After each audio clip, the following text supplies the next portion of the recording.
Hey guys, and welcome to another episode of Making My Brother Play Otome Games. I'm Nathan. I'm Kaylin.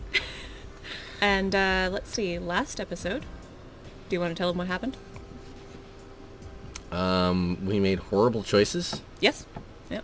You made horrible choices. I made horrible choices. I know better. She knows better. She's played this before. Yep. She knows all the routes to go down. Yep. How to make all the right choices. Yep. I make bad choices. But we'll see what happens. And at this point, let's see, we were involved in a battle. Uh-huh. We got to learn all about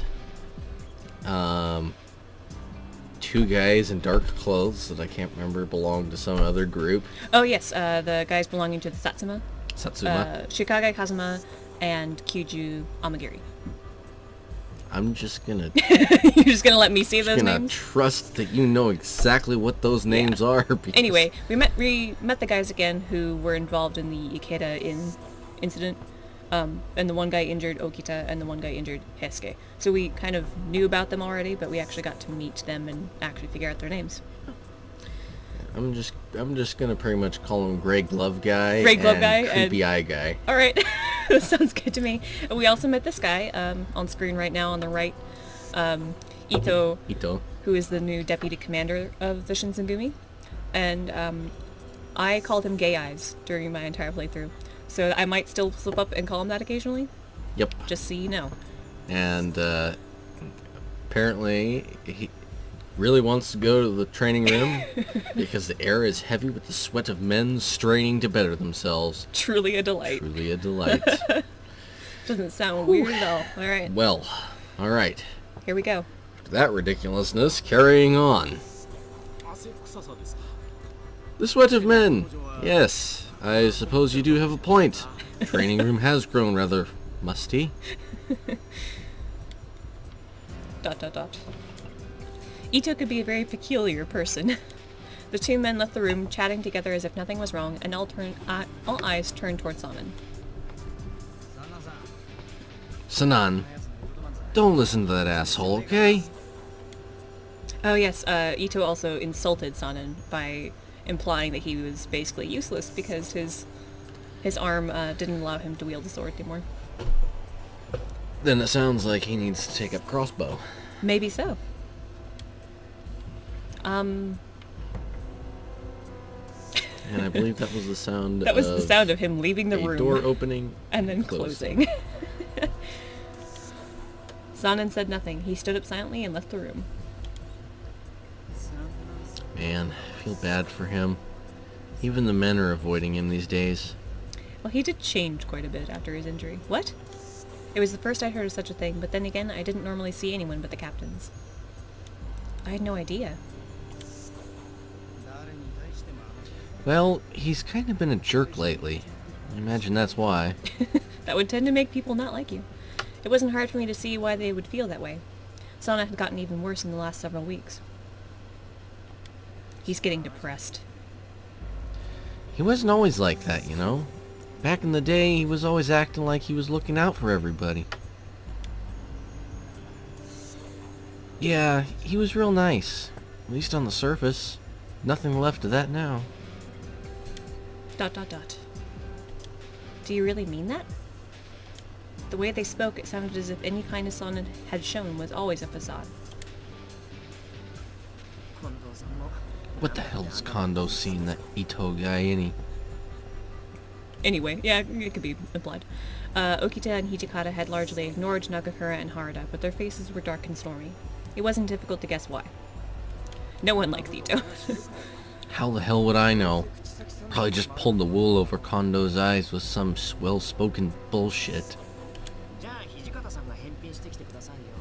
Then why don't you go get rid of him, Hijikata? Tell him the Shinsengumi doesn't need him. The Japanese voiceover said, Okita said basically, then please get rid of him. Well, that's but like a very like sarcastic, well then please. Yeah, like, yeah. Hijikata let out a frustrated sigh and pinched the bridge of his nose.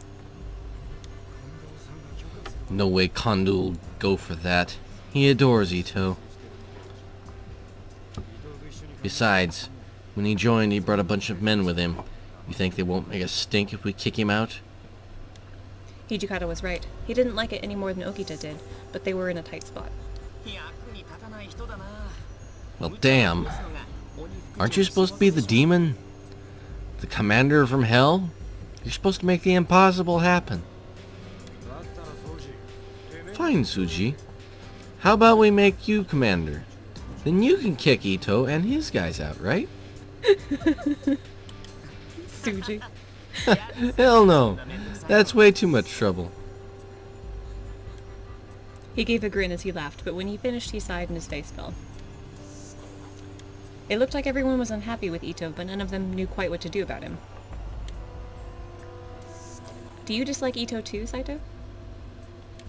I'd noticed earlier that he kept quiet while the others commiserated, and I was curious what he thought. He looked at me for a moment, then spoke. As an organization grows, it will expand to include people who have differing ideas and points of view. Then was he supporting Ito's appointment to deputy commander? I was about to ask when he continued speaking. However, if one attempts to force this sort of diversity, then the organization will begin to rot from within. His words hung in the air, a dark omen for the future of the Shinsengumi. It was considerate of Ito to join, but his presence seemed to be a recipe for dissension, if not outright disaster. The setting sun glowed through the windows with a warm, rich red, and we decided to move outside in the hope that it might raise our spirits. It's cold. Despite the sun, it seemed that spring was still far away. I mean, it is February. I wasn't too fond of Ito, but it was Sanan and his condition that truly worried me. I really wish his arm would just heal. That arm, or perhaps more accurately the lack of it, had been the source of his change in personality. Still, as nice as it would be for Sanan's arm to simply start working again, that seemed like the stuff of a child's fable, not real life. That was when I remembered. If push comes to shove, he'll have to take it. I don't think Sanan's just going to give up. Don't jinx him, Tsuji. It's gonna look bad if officers start joining the Corps. Tsuji. The Shinsengumi had some sort of something. What an intelligent line. Good job. I didn't know what it did exactly, or even what sort of thing it was, but from the way they all talked about it, there was some manner of very unpleasant side effects. No, wait, I do remember something. Yes, from what I'd heard, it seemed that that it has the capacity to heal wounds, and had something to do with the core. And it's also something I'm not supposed to know about. If they learned how much I'd picked up or what I'd put together on my own, I had no doubt that I would be in serious trouble. It was possible that they would even kill me. Still, if I could figure any of it out, perhaps I could do something to help. I am the daughter of a well-educated doctor, after all. I like to think that I had a little more knowledge of medicine than the average person. The question remained then, what should I do? I'm gonna put a quick save here. Because you know I'm going to screw it up. Probably. Probably. It's just the way things go here. Par for the course. Poking my nose into things is usually what I do best. I mean, it is kind of what you do best. Night had almost fallen, so I decided to investigate. Now where should I start? Usually in the creepy basement of some storage room. That's usually where I'd go first. My room was in the Yagi house, which was where the captains live. It had taken me a while, but I'd finally managed to figure out how to navigate the building. Still, there were plenty of rooms that I didn't dare go near, such as Hijikata's. There's the Meikawa house, too. On the other side of the grounds was the Meikawa house, which was where the soldiers stayed, generally several to a room. I rarely went there, so it was largely unknown to me. If I was going to start looking around, I should go to the Meikawa house, or the places in the Yagi house that I haven't been to before. But which one? I don't remember, who you run into where anymore. I don't know. It's a shot in the dark.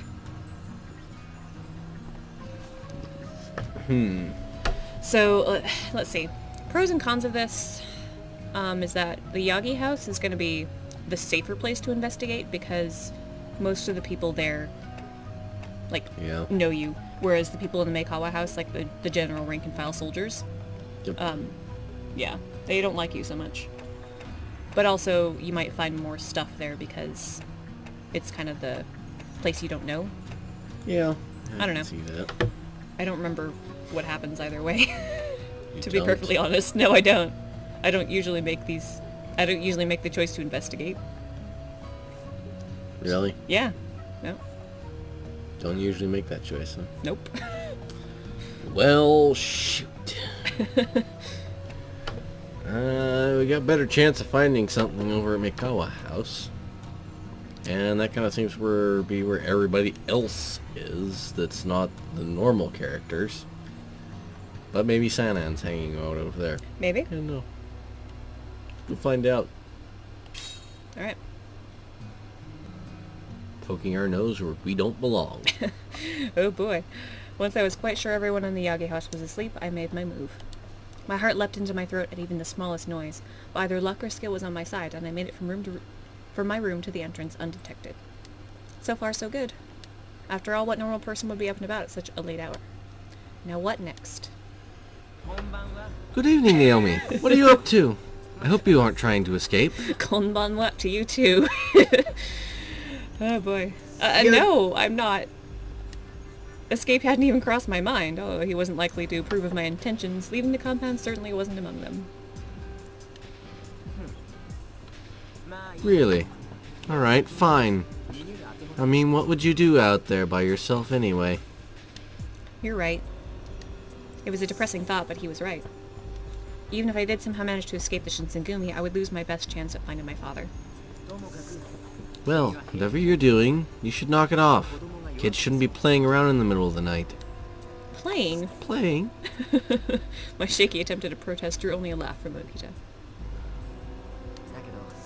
Well, if you see something scary, just make sure you scream right away, alright?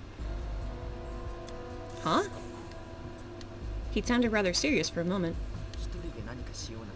Don't try and deal with it yourself, okay? You understand what I'm saying? Not really. What do you mean by something scary? What could I run into in the Shinsengumi's headquarters that would be that scary? He looked almost surprised for a moment, and then his face broke into a grin. Oh, you know, like a nightmare, or a ghost or something. Or, hey, who knows, you might run into our commander, the demon. That would be kind of scary, actually. That'd be pretty scary, you know. Sneaking around, waking up Hijikata in the middle of the night. Yeah, Who knows what could happen? Yeah, that wouldn't end well for anybody. That does sound scary. Especially running into the demon. If Hijikata found out that I was walking around in the compound without permission... Yeah. I'm gonna go back to my room now. Good girl. I'll just go finish patrolling the inner courtyard then. With one last small smirk in my direction, he turned and left. My shoulders sagged with relief, and I leaned heavily against the wall. How long was he here? There was no way I could get into the Meikawa house without Okita catching me at it. Still, I'd worked up the courage to get this far. I wasn't about to let that go to waste. Perhaps it'd be better if I stuck to the Yagi house instead, and just made sure not to go anywhere Hijikata might be. We're stuck to the Yagi house anyways. Yes, but if we hadn't made the choice to investigate the Meikawa house, we wouldn't have bumped into Soji, which is why that choice was available to you. Okay, makes sense. Wait. I'd been so surprised I hadn't stopped to think. Why was Okita up so late? It almost seemed as if he was waiting for someone to leave the Yagi house. But there was no way he could have known I would try. If not me, then who? Who indeed? It was nighttime at the Yagi house and completely silent. I felt a little guilty for sneaking around, so I tiptoed down the halls as quietly as possible. Huh? Had my ears been playing tricks on me, or had someone just walked into the common room? I would be in trouble if someone saw me, so I did my best to blend into the shadows and hide.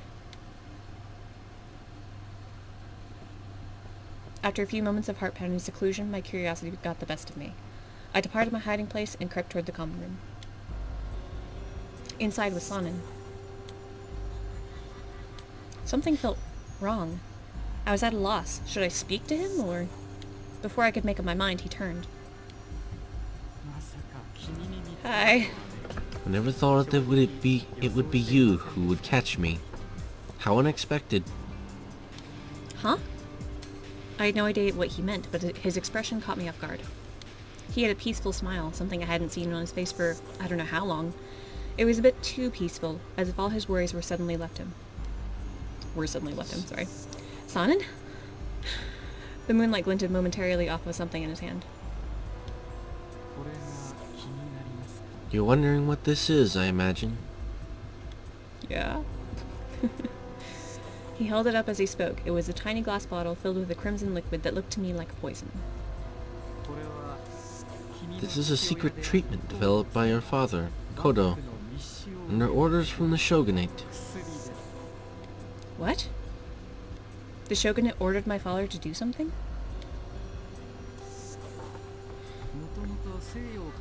They say it first appeared in the West. The contents of this tiny vial can utterly transform a person. What do you mean by utterly transform? To put it simply, it makes them stronger. It heightens their recuperative abilities. How nice, huh? Creepy! Creepy! If that was true, then... There is, however, a rather serious flaw. Uh-huh. His smile twisted only a little. It was, I suppose you could say it was too strong. It worked as advertised, but drove those who benefited from it mad. Only a slight flaw. You've seen the results yourself, haven't you? Ah! Of course. I'd seen the result of that madness that night I first met the Shinsengumi. Those guys. Yeah. Yes, I see that you understand. His eyes thinned and he seemed almost pleased. They were no longer capable of what one might call rational thought, and were little more than bloodthirsty monsters. As we saw. How horrible. What had happened to the soldiers I'd seen was terrible, but what pressed most heavily on my mind was a single question. Even if it were on orders from the Shogun, why had my father been involved in such an awful thing? I struggled to process it, but Sonnen only kept talking. Chatter. Talking about Taylor Swift's newest music video. If they lose control whenever they see blood, then they're hardly much use in battle, are they? No matter how powerful or unkillable they may be.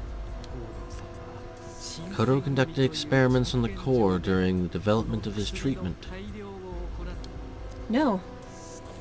My father conducting experiments on human beings? That made men go mad at the sight of blood? I didn't want to believe it. I couldn't believe it. Dad's not who we thought he was. I tried to speak, but my chest had grown so tight I could scarcely breathe. Sonnen either didn't notice or didn't care. Fortunately, when he disappeared, his research was put on hold. Yeah. No wonder they wanted to find him so badly, huh? Yeah. This vial here represents the fruits of my own personal research, based on what he left behind.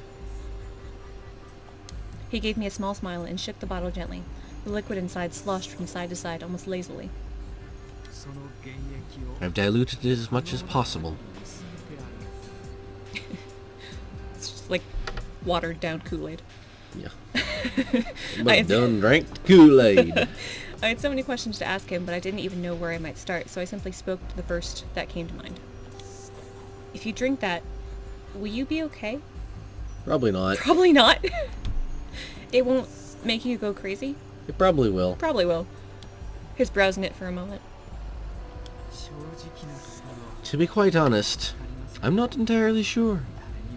I've never tested it on anyone. Well, although human testing was hardly something I would have condoned, it was clear that he had very little idea of what the concoction might actually do to him. His smile faded. If I take this, my arm will heal. That is, of course, assuming I've mixed it correctly. Well, I'd hope so. You're gonna be your own guinea pig. You mean you're actually considering taking it? He had no guarantee that it wouldn't simply kill him outright, and even if he did survive, it might well drive him insane. You don't need to do that. A substance that could turn one into a bloodthirsty monster was dangerous enough, but a new version of that substance, still unfinished? I have no choice. This is the only way to heal this damned arm! Sonnen exploded, and I felt myself instinctively recoil from him. I'm already useless here. Even the men have begun to speak ill of me behind my back. That isn't true. You're a kind man, Sonnen. Everyone loves you. Even though he'd been depressed, none of the captains had avoided Sonnen or tried to exclude him. They were his friends, and they were just waiting for him to get back on his feet. How could you ever think that you're useless to them? You should never think that. There is no life for me as a swordsman. You would ask me to continue in some sort of undeath. His smile was cold and perhaps a little sad.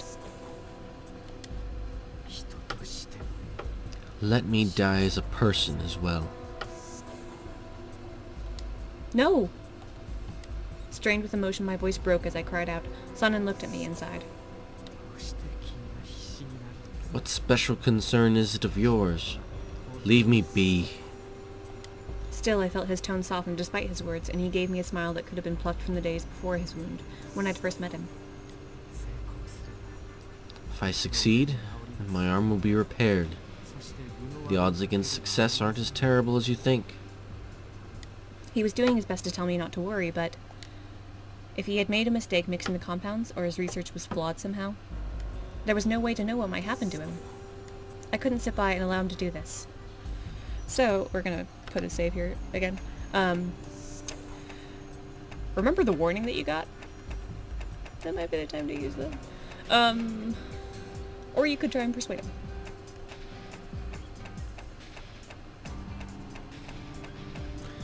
him. Because he seems pretty set on it. But, I don't know. Sonnen had come to hate himself for being unable to fight alongside his comrades and friends. Even if they forgave him, he could never forgive himself. But I doubt you can understand. was it the sort of thing only a fellow swordsman could comprehend then? How could I convince him to listen to me? It was then, in that moment of helplessness, that I remembered Okita's words.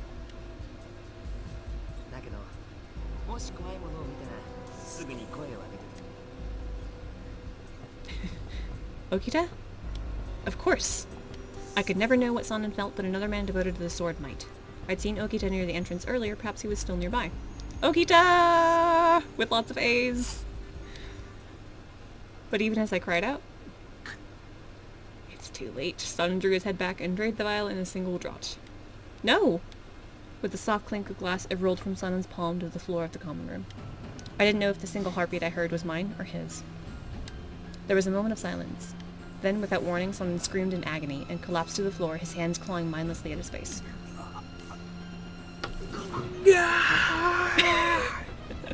Not quite. His hair began to turn white. Sweat made tens of tiny rivulets down his face, and his fingers dug into his skin just short of drawing blood. Sonnen, you have to hold on! His eyes spun in their sockets to focus on me, and his screams died away. Halfway to him, I stopped. I could see reason draining from him, but even more terrifying, I saw in his eyes something I hadn't seen since the night I'd first arrived in Kyoto. Behind me, I heard the door slide open. Okita, you...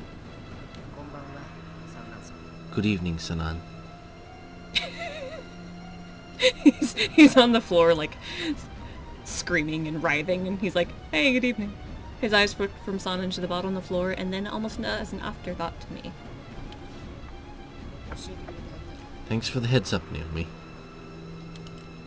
Okita, Sonnen is... flower petals. You got a point? That means I got like 1 point with you like have 1 three point different guys. with 3 different guys. Woo! Okita, Sonnen is... Yes, she's right. This experiment was a failure. Okita, I hate to impose, but if you could... That last small attempt at humor made him so pitiful that it was almost more than I could bear. When I looked up at Okita, his face was pale and tight, his mouth a thin line against a set jaw. He forced it into an attempt at a grin, but there was more pain in his smile than humor. Don't worry. I'll help you die. What? In a smooth, deliberate motion, Okita laid his hand on the hilt of his sword, his fingers curling delicately around it one by one. My body shook with what might have been a sob. You're not serious, are you? You're not really gonna kill him, are you? Didn't quite hear what he said. Something, son. No, he said Kimi something, so like, you do something. Okay. But yeah, I took a step toward him, but his cold eyes swiveled toward mine and I froze. Knock it off. You aren't a part of this, so keep your mouth shut. Aren't part... But I'm... You're what? You think you're a part of the Shinsengumi? Ouch. He didn't even move, but his tone hit me like a slap. I'd been living with them for so long that my initial fear had almost completely disappeared. I felt like I'd found a place for myself. If you've already forgotten, then let me remind you. I knew it was coming. We only keep you alive because you're useful. You are not one of us. He was right. I wasn't one of them. I was all alone. I opened my mouth to speak, but nothing came out. Okita held my gaze for a moment longer and then looked away. What could I say? Okita, Sanan, even the floor I stood on, they all seemed so far away. Sanan's white hair shook as his body writhed in pain. Okita's feet shifted into a fighting stance, and his grip tightened on his blade. They were almost close enough for me to touch, but it felt as if they were somewhere very far away, in another world. All I could see was Okita's back. Then there was something red. It looked like blood. I wondered what Okita's face looked like at that moment, but only the person who crumpled silently to the floor knew. Sanan! Blood had already begun to puddle beneath him, spread across the floor like a deep red tide. I'd barely taken a step when Okita's arm appeared in front of me. Stay away from him. What? But why? He didn't owe me anything, least of all an explanation, but this was just... Okita's eyes met mine, hard and cold. Stay away from him. I hurt him pretty bad, but I don't know what the shit did to him. He might still be able to attack you. Huh? What I did to him isn't enough to kill him. And after he drank that stuff, he's not gonna die. Oh, thank goodness. I felt relief wash over me like morning sunlight. Even immobilized by Okita, however, Sanan was still unstable. If he lost control again, I had no doubt Okita would strike him down. But even so, Sanan was alive. I let that truth fill me, and I sank exhausted to the floor. Sanan fainted. Woken by my voice, several of the captains burst into the room. They all began to talk at once, but I didn't hear them. I was so tired and so much had happened. If I could just lay down. When I woke, I found myself back in my room with Okita sitting across from me. You can really be a pain, you know that? Oh. With my body and mind rested, I began to recall more of what had happened the night before. After I'd passed out, Okita had carried me back to my room. How about you explain what was going on last night?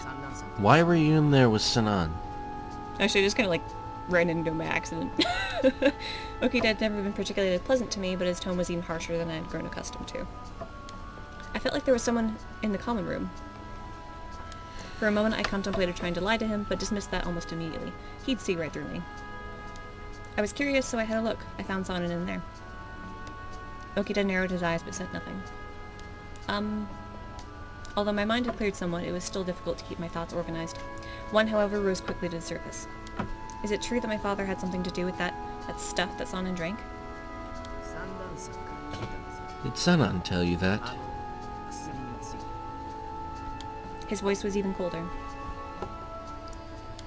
I nodded. What point was there in lying now? He said it makes you stronger, but drives you mad. Okita looked at me for a while longer, his eyes searching me for something. At last he sighed, and I saw his shoulders relax. You are the daughter of the man who made that stuff. And you've seen what happens to the men who go crazy. I suppose you do have a right to know. It'd be easier to just kill you, but... oh well. Do you want to finish out this conversation before we stop the episode? Sure. Okay. His tone was light, but it was no idle threat. I had no illusions about his capacity, both physical and emotional, to end my life if he saw fit to do so. So, you got any questions? I suppose I can answer one. I hadn't expected such a rapid about-face, and I struggled for a moment to put my words together. Why did the Shinsengumi get involved in something like this? It seemed like a foolishly simple question, but Ogita didn't bother to mock me for it. Well, you know that our job isn't as simple as rounding up Ronin and bringing them back to the authorities, right? Yeah. I'd been with them on patrol and I'd seen firsthand the hardships the Shinsengumi faced. Most Ronin were desperate, and being faced with arrest made them even more so.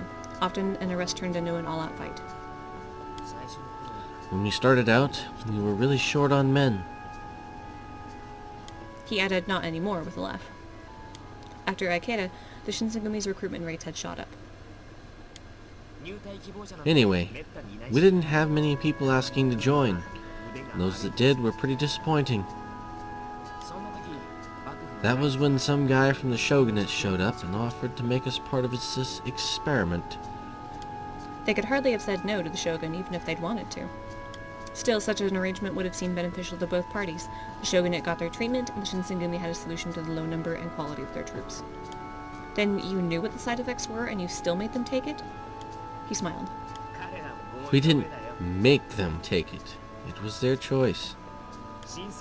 Usually, if you break our rules, we make you cut yourself open. But for these guys... Wait, what?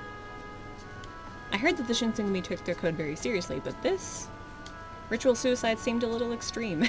Yeah, their rules were pretty strict. For these guys, we gave them a choice. Kill yourself, or drink the Shogun's concoction. He laughed as if something about that was funny. You get it. Don't you feel bad for them? I couldn't think of anything to say. What sort of a choice was that? A certain death by your own hand, or madness and death by someone else's?